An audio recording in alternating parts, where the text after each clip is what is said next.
another weekend ride on the beautiful Canaan city of Calabar. Listeners, Calabar, good afternoon to you and a very beautiful afternoon. It's actually another beautiful weekend, another amazing day where, we have to once again dive into the affairs of our nation, Nigeria, just so to let you know that you are locked in to Unique Radio 103.5, and it is the state of the nation that one program where we get to look at one of the exciting programs here. One of the exciting things, and of course, the happenings in our nation, Nigeria, because there are a whole lot that is actually going on out there. And if you are a lover of Nigeria, if you're a lover of your nation, trust me, it's actually that program where you never can afford to miss. My name is Okon Offiong the Catalyst, and it's always an amazing period whenever I'm here with you. And trust me, today is definitely going to be another amazing day. And I have here with me OBASE0YI Thompson.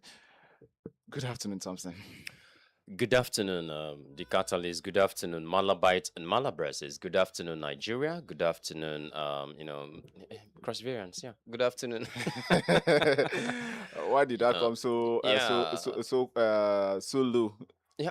It's just that I think a lot have been happening in Cross River State, particularly, and of course we are making wave. Of course, we are creating a whole lot of wave to ensure that Cross Riverians live peacefully, and of course we will project the state in such a light that people will definitely come and live and be at rest, just like the acronym of the state actually signify, and also to invite a whole lot of investors that the time is open. Well, I thought we're talking about sweet prints, yeah, Yeah. the days of sweet When, prints. when, So, when you said that there are lots of the city is making waves, I am beginning to wonder, like, the waves, is it in the positive aspect or the negative aspect? Because well, I don't know the aspect where you're coming from. be as it may, I think it has to do with positively. That's like, according to what people say. But then again, I think well, we have to go with what people are saying. But in reality, I don't really think we are ready. In fact, as a country, if we are actually ready to make that positive changes, that positive movement. All right, so talking about a lot of waves that have already been going on in the city of Calabar, it also interests you to know that as of yesterday, we witnessed another protest. This is actually coming a week after the minibus drivers actually protested here in the city of Calabar, Okay. agitating for some levies, of course, to be taken out. That it's actually too much. And just yesterday, we also witnessed another protest here in the city of Calabar, where KK drivers also led protests of their own, and they agitated for the removal of the chairman, saying not the chairman of the association, saying that there've been lots of levies and it's not making the business comfortable. So the protest was actually a successful one yesterday. However, it's disrupted lots of activities, disrupted many road users in the city of Calabar yesterday. So that's why I actually asked that question when you were talking about the city of Calabar making waves, if it's in the positive or in the negative, because the moment you mentioned waves, my mind just took me to the protest that Yes. happened So, yesterday. yeah, and there again, I think to come in there, because don't forget that when the taxi drivers, Many actually the minibus minibus drivers, drivers, when they had their protest, don't forget that the government listened to them. Okay, so this is another invitation to tell Nigerians that, look, forget about the intimidation that comes from our security forces, because whether they like it or not, they are all human beings. They make use of this. They always see, probably their family members, they witness all of these kind of situations in our route, because so many times you see them jump inside the vehicle, harass drivers and sometimes insult passengers and all of that.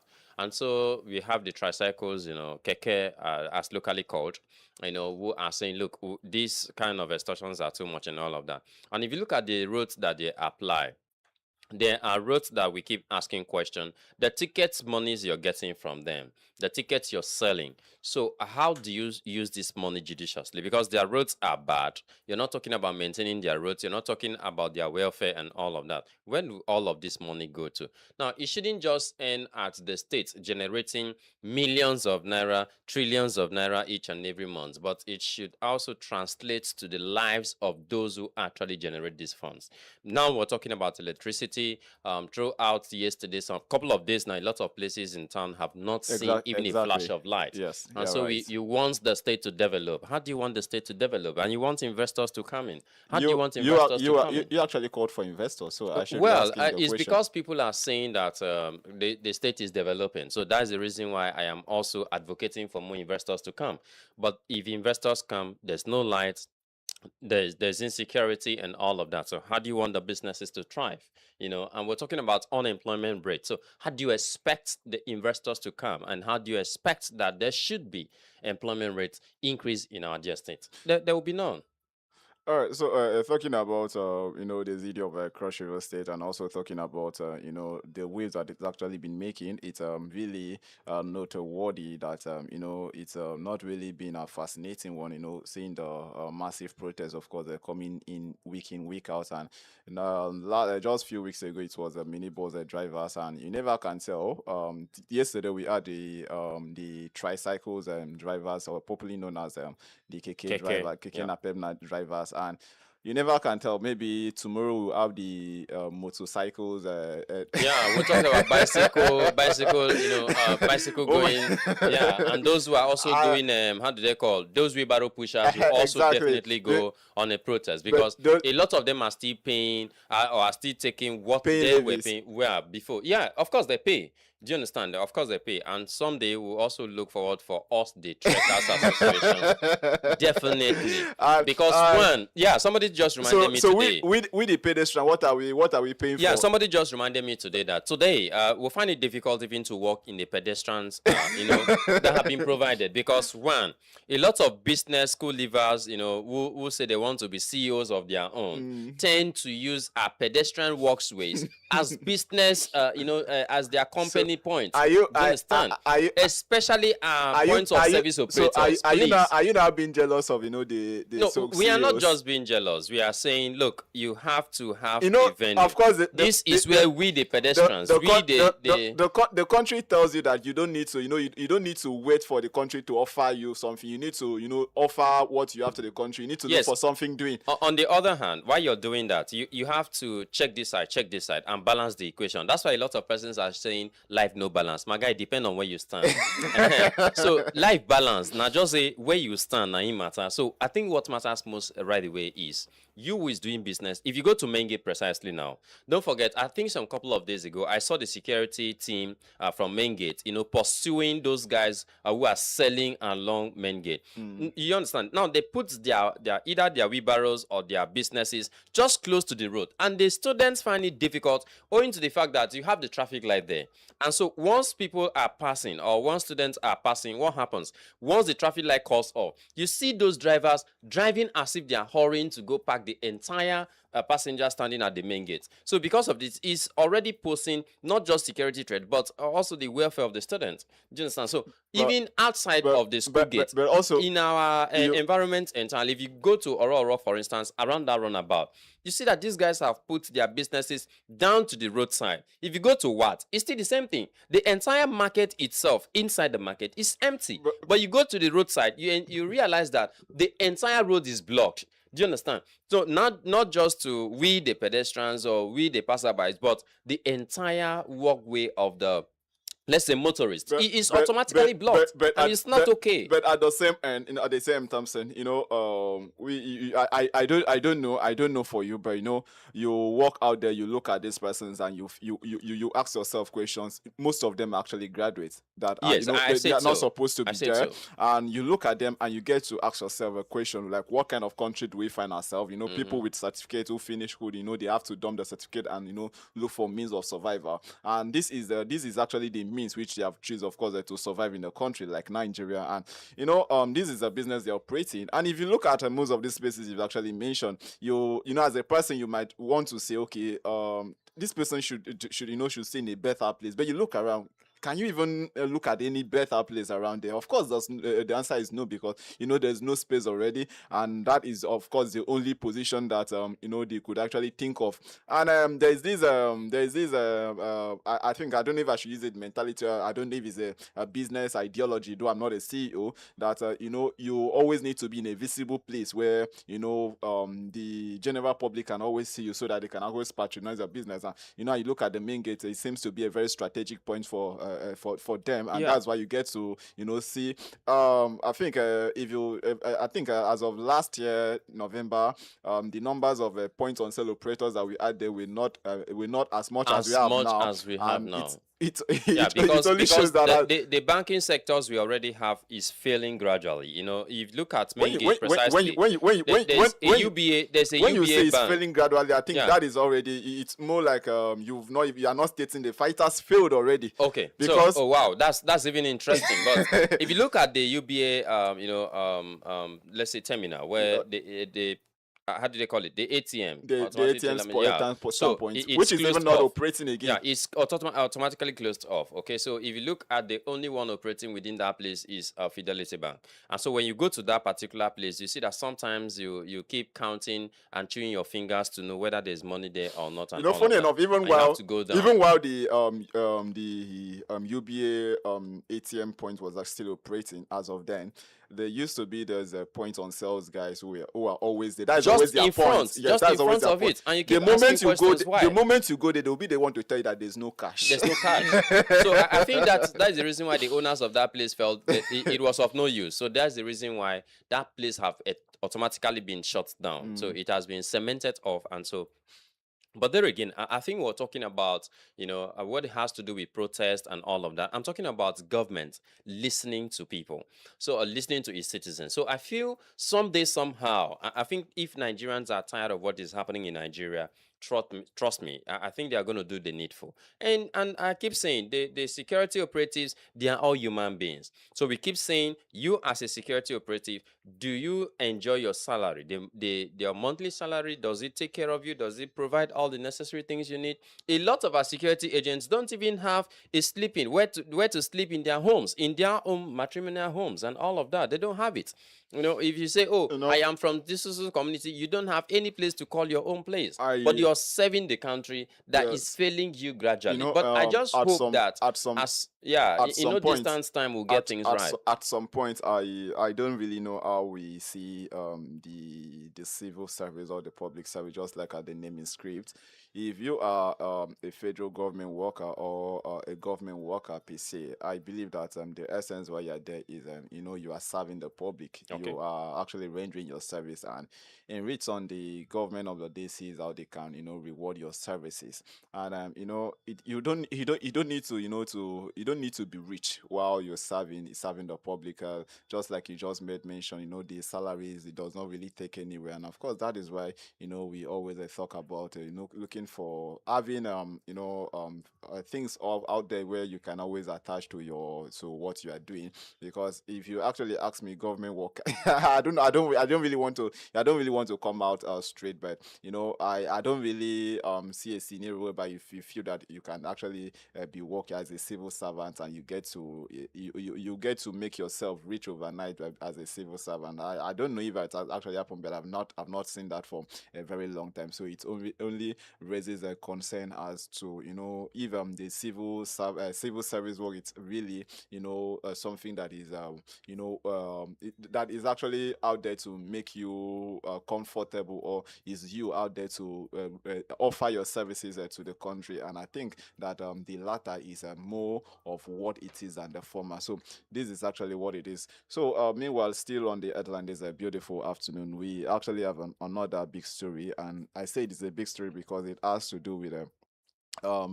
still the federal government workers we're talking, and specifically specifically is actually going to be about the Senior Staff Association of Nigeria Nigeria. Okay. Universities, otherwise known as SANU. Sano. Yes, they actually, are very critical members in the respective tertiary institutions. Though when we talk about tertiary institutions, some lots of persons might be thinking about the University of Calabar, but not just the Alone, University yeah. of Calabar, I'm talking about the Nigerian across universities the that yes across board. tertiary Yeah. institutions. So we will be looking at this because I think we have a big story here where they have come out to raise a big concern about their February salaries, and this is actually a very big concern. We'll be looking at this. This happens to be a very big topic, and also just also let's let you know that the Deputy Inspector General of Police of Frank Mba, alongside several other senior officers, will be retiring from the Nigerian Police Force following recent changes in the leadership of the force. Of course, that's also another big topic we will be looking at this beautiful afternoon. Meanwhile, the Federal Executive Council have also come out to ban the establishment of new universities, polytechnics, and colleges of education.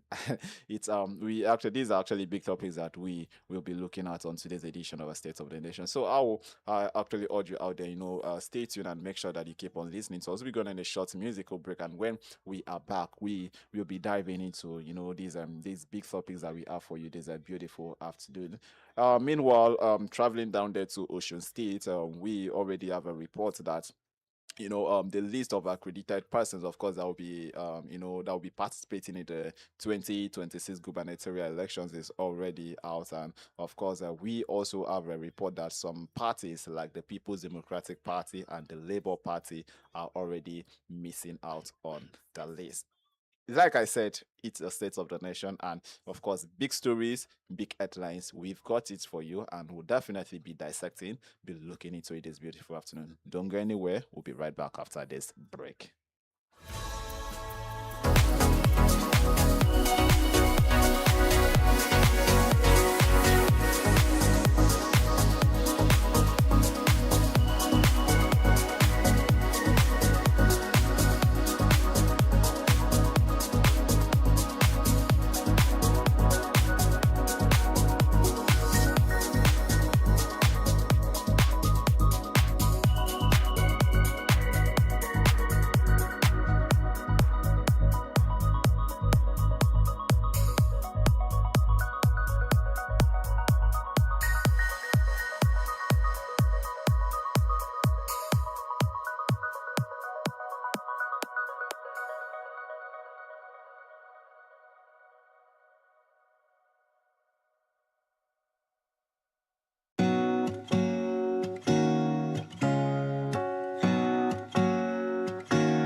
It's actually right good to be back here. Still on the States of the Nation, you're on Nico Radio 103.5. Still here with OBASE0YI Thompson. Still here with me, and my name still remains Okon Offiong the Catalyst. Like I told you guys, and when we are back, we will be diving in directly to some of the big stories that we have. One which is the threat which has been issued by the Senior Staff Association of Nigeria Universities, otherwise known as SANU, who have come out to raise an alarm over the delay in the payments of February 2026 salaries for federal university workers, warning that the union may be forced to withdraw its services and picket government offices if the situation persists. Okay, so I think it's okay for the situation to persist because for me, generally, I think I will conclude somehow by saying that I think they need to relax because the president is fixing Nigeria, and then because if you take a deep look, these are the same persons. The whole number of them are people who are, advocating for the president's second term and all of that. So I think it is going to be quite important for Nigerians to feel relaxed. Sano should also feel relaxed, despite all of these challenges. Now, I think I should draw a kind of, you know, a kind of understanding from Henry Fayol, 14 Principles of Management. And one of them has to do with, authority and responsibilities. We also talked about discipline, unity of command, and unity of directions, and all of that. So with all of this, you could see that a lot of persons are really willing to work, but the system they are actually operating on, it's not really giving them that leverage to actually work. And also, if you look at what Sano is demanding, these are just something the government could say, okay, come to the round table. Let's get to It's fix not. this thing. It's not. Let's get It's to, not even. get things I don't fixed. even think you need And there to have get. always been an agreement all the time, but still, I don't. I things don't. I don't. doesn't seem to work. I don't even think you need to get to the round table, because this is actually your wages, what you worked for. Yeah. So it's your right that at the end of the month you're supposed to receive it. But in a situation where you need to draw the attention of the government of the day, and to remind them that you've not received your wages for a particular month, it calls for concern. February, this is already March, and we having these persons coming out again to let the public know, look, that the federal government have not settled them for the months of February 2026. And for once, you get to sit down again, and these are persons. This is actually a government that is seeking a re-election into his current positions, and and yet you have persons who are out there yearning, and coming out to say that you've not been treating us well. To even think that we could actually have let's just say most of these unions in tertiary institutions, SANU, NASU. I wouldn't want to bring in NASU, because ASU already it looks like an association, or union, or rather, that have already been Yeah. taken care of by the So federal I government. think, yeah, that is done. But I think I have an issue. While I was reading through the statements, I just realized that, you see, when you have a government who are always bent on making policies, but they are struggling with the abilities to actually maintain these policies, or probably implement it and sustain it, it becomes a huge problem here. Now, you are saying that you're going to use the federal government's, integrated financial management information system, GFIMS, to pay salaries, and then after some time, you're returning back to a remitter to pay, and now you want to return back again to, throw out that system. I think it's more or less somebody is trying to hide under a particular system, either to cause a kind of commotion, so to be able to either pickpocket and something, because this is where corruption actually breeding into the system. If we have a particular system, that pays this particular set of workers, I think that makes a whole long way. And so it will be easy for ICPC, it will be easy for EFCC to trace any money that have been allocated from the federal government coffers down to that particular system, and it will be easy for them to say, okay, this is what and how we are operating. But if today you're using a system A to pay, tomorrow you're using system B, next tomorrow you return to system C, and before you know it, you're returning back to system A, it's going to be a whole lot of issues, because you're maintaining poorly 4 different systems entirely, which is not too okay. Don't forget that according to the union, investigation carried out showed that the inconsistent approach in actually handling payment of university salaries, which involved jumping from GIVMINS to remitter and then back, and the last few months